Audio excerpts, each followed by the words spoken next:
गोस्वामी तुलसीदास जी द्वारा रचित रामचरितमानस के किष्किंधा कांड में बाली वध का प्रसंग आता है। श्री राम ने सुग्रीव की बात ध्यान से सुनी। उन्होंने तुरंत सुग्रीव को विश्वास दिलाया और कहा, हे सुग्रीव, तुम बिल्कुल भी मत डरो। मैं तुम्हें वचन देता हूँ कि मैं बाली का वध करूंगा और तुम्हें तुम्हारा राज्य वापस दिलवाऊंगा। सुग्रीव को यकीन ही नहीं हुआ कि एक ही बाण से बाली का वध संभव है। उनकी शंका दूर करने के लिए श्री राम ने एक ही बाण से 7 ताड़ के वृक्षों को भेद दिया। ये देखकर सुग्रीव को पूर्ण विश्वास हो गया और वे श्री राम के चरणों में गिरकर उनके प्रति आभार व्यक्त करने लगे। श्री राम के आश्वासन के बाद सुग्रीव प्रभु श्री राम के साथ किष्किंधा की ओर चल पड़े। अगले दिन श्री राम के निर्देश पर सुग्रीव ने बाली को ललकारा। बाली ने जब अपने छोटे भाई की ललकार सुनी तो वो क्रोध से भर गया। बाली ने सुग्रीव की चुनौती स्वीकार कर ली और दोनों के बीच घमासान युद्ध शुरू हो गया।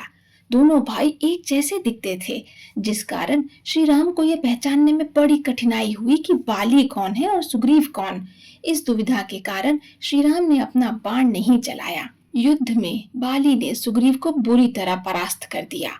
घायल और निराश सुग्रीव वापस श्री राम के पास लौट आए।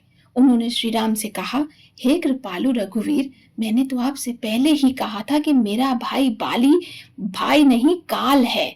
श्री राम ने उसे समझाया कि तुम दोनों का रूप एक जैसा होने के कारण वे बाण नहीं चला सके।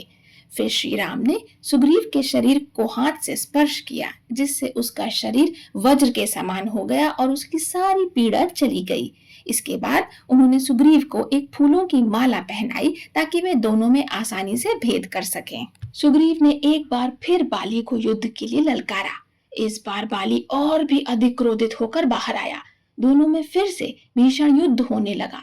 जैसे ही बाली सुग्रीव पर हावी होने लगा, श्री राम ने एक पेड़ की ओट से छिपकर अपना बाण बाली के हृदय में भेद दिया। बाली घायल होकर जमीन पर गिर पड़ा। मरते हुए उसने श्री राम से पूछा, प्रभु, आप धर्म के पालनहार हैं, फिर आपने मुझ पर छिपकर वार क्यों किया? मेरा बैर तो सुग्रीव के साथ था, फिर आपने, हे नाथ, मुझे किस अपराध का दंड दिया? श्री राम ने उसे समझाया कि उसने अपने भाई की पत्नी और परिवार का हरण किया था, जो कि पाप था, और यह दंड उसी पाप का फल था। बाली ने अपनी गलती मानते हुए प्रभु से क्षमा मांगी। बाली की मृत्यु के बाद श्री राम ने सुग्रीव को किष्किंधा का राजा बनाया और तारा के पुत्र अंगद को युवराज घोषित किया।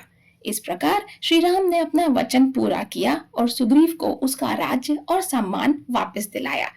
इसके बाद सुग्रीव ने श्री राम को वचन दिया कि वे माता सीता की खोज में उनकी पूरी सहायता करेंगे।